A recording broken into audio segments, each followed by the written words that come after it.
Damai sejahtera Allah yang melampaui segala akal, itulah yang memelihara hati dan pikiran saudara-saudara di dalam Kristus Yesus Tuhan kita. Amin. Firman Tuhan untuk kita pada pagi hari ini tertulis dalam 1 Petrus pasal 2 ayat 23. Demikian firman Tuhan. Ketika ia dicaci maki, ia tidak membalas dengan mencaci maki. Ketika ia menderita, ia tidak mengancam, tetapi ia menyerahkannya kepada Dia yang menghakimi dengan adil.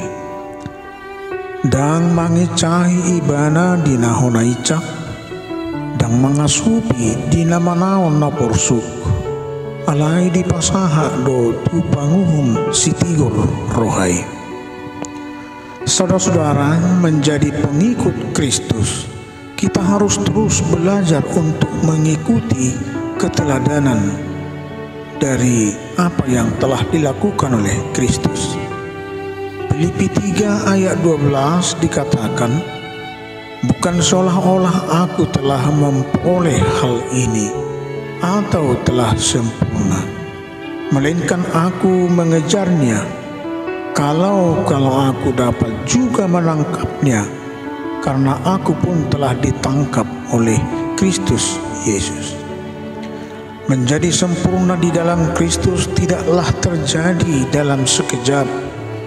Itu adalah proses pembelajaran seumur hidup.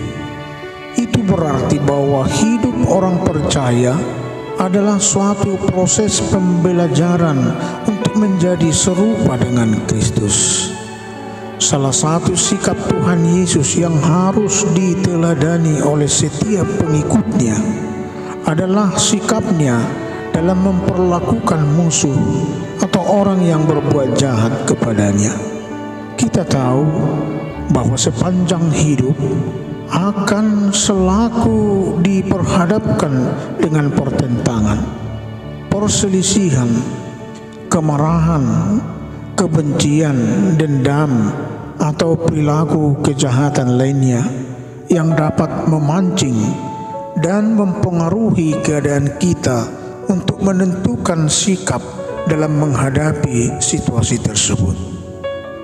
Sebelum Kristus datang kedua kalinya, hal ini akan terus kita hadapi, dan hal di atas adalah upaya iblis untuk merusak tatanan kehidupan yang penuh damai, persahabatan, hidup dalam kerukunan.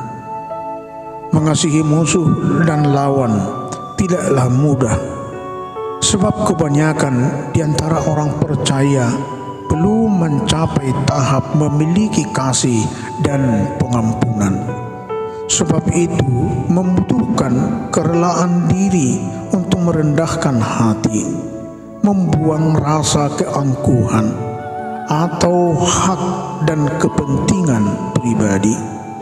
Sebaliknya, pola hidup dunia mengajarkan salah satu contoh, misalnya ada seorang yang menyakiti kita, yang pasti kita harus membalasnya dengan menyakiti. Atau jika ada orang lain berbuat jahat kepada kita, kita tidak mau kalah dan berusaha membalasnya dengan kejahatan. Saudara-saudaraku, yang diminta dan diajarkan oleh Yesus adalah bagaimana bersikap sabar dan tidak membalas dendam atas perbuatan orang lain terhadap kita. Perbuatan jahat akan menerima hukuman dari pengadilan menurut hukum peradilan. Demikian juga Tuhan yang berhak menghakimi setiap orang yang melakukan kejahatan. Roma 12 ayat 19. Saudara-saudaraku yang kekasih, janganlah kamu sendiri menuntut pembalasan, tetapi berilah tempat kepada murka Allah. Sebab ada tertulis, pembalasan itu hakku, akulah yang akan menuntut pembalasan, firman Tuhan. Dan di ayat 17 dan ayat 21 dikatakan, janganlah membalas kejahatan dengan kejahatan. Lakukanlah apa yang baik bagi semua orang. Janganlah kamu kalah terhadap kejahatan, tetapi kalahkanlah kejahatan dengan kebaikan. Lalu bagaimana agar kita mau dan mampu bersikap sabar dan tidak balas dendam terhadap orang lain? Yang pertama, saudara-saudara, kita harus mengakui diri kita juga pernah berbuat jahat kepada orang lain. Kita manusia sangat lemah dan terkadang tidak mampu melawan keinginan-keinginan daging. Dan hal inilah yang sering membuat kita lupa diri dan tidak lagi takut untuk melakukan sesuatu dan dampak dari perbuatan kita.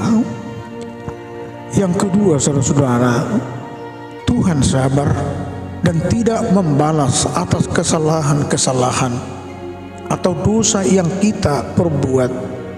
Maka hendaknya kita berbuat demikian kepada orang lain yang berbuat jahat kepada kita. Mazmur 103 ayat 8-10 dikatakan, Tuhan adalah penyayang dan pengasih, panjang sabar dan berlimpah kasih setia. Tidak selalu ia menuntut dan tidak untuk selamanya ia mendendam. Tidak dilakukannya kepada kita setimpal dengan dosa kita, dan tidak dibalasnya kepada kita setimpal dengan kesalahan kita. Yang ketiga, saudara, mari meminta kekuatan dari Tuhan. Kita tidak akan mampu bila mengandalkan kekuatan kita untuk bersikap sabar dan tidak membalas perbuatan jahat orang lain kepada kita. Sebab kita manusia egois dan mengaku diri sendiri paling benar dari orang lain. Oleh sebab itu, mari terus untuk memperbaharui diri kita untuk semakin menunjukkan perbuatan-perbuatan kasih, pengampunan, dan hidup damai bersama orang lain sambil menantikan upah besar baik dalam dunia ini, terlebih upah besar di surga. Amin. Marilah kita berdoa. Puji dan syukur kami sampaikan kehadirat-Mu Tuhan untuk pagi hari ini atas berkat serta karunia Tuhan yang menghantarkan hidup kami di pagi hari ini, dan boleh kami Tuhan di dalam memulai aktivitas kami untuk satu hari ini. Bapa yang di surga, kami meyakini bahwa sumber kekuatan, sumber hikmat, sumber pertolongan hanya ada pada Tuhan yang kami sembah, yang kami yakini. Oleh karena itu, biarlah kiranya kami menyerahkan sepenuhnya hidup kami kepada Tuhan untuk satu hari ini. Berikan kami perlindungan, berikan kami sukacita untuk menjalani hari-hari hidup kami, khususnya hari ini. Berkati pekerjaan kami, berkati anak-anak kami, keluarga kami. Berkati juga yang pada saat ini mungkin ada di antara kami yang mengalami sakit. Biarlah Tuhan yang memberikan penghiburan, sukacita, kekuatan, bahkan Tuhan memberikan kesembuhan, sehingga mereka dapat bersukacita untuk menjalani kehidupannya.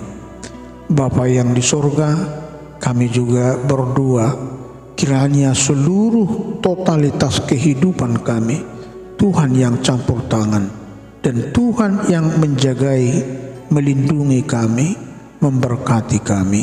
Firman yang telah kami dengar pada pagi hari ini, kiranya itu menjadi sumber sukacita, sumber berkat, dan sumber kekuatan bagi kami. Ampuni kami atas dosa kami Tuhan. Dengarkan kami dalam nama Yesus Kristus, kami berdoa dan mengucap syukur. Amin.